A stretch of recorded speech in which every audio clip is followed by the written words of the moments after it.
Dada, habari? Salama. Safi. Samahani kidogo, naomba nikuulize.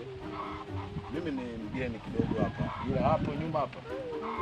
Nina shamba langu hapa, nimenunua linaweka kama 16.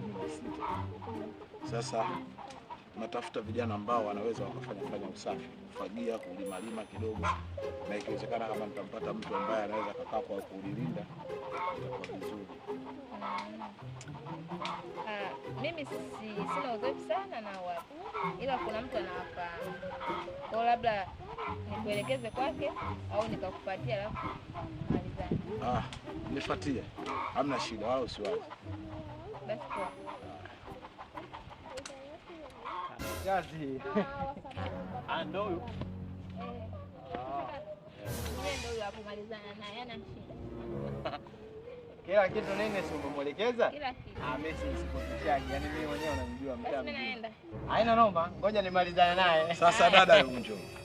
Kwa majukumu ambayo nilokuambia huyu dogo ataweza. Wewe dogo baba yako mshamba anakutefyenga. Dogo baba yako mshamba. Afu na wewe umekuja nyumbani umekuja kunileta kwa mtu ana kitambi chake cha promotion hiki. Sijui mimba katupiwa na babu yake, sijui bibi yake. Dogo baba yako mshamba wewe, wanakutefyenga.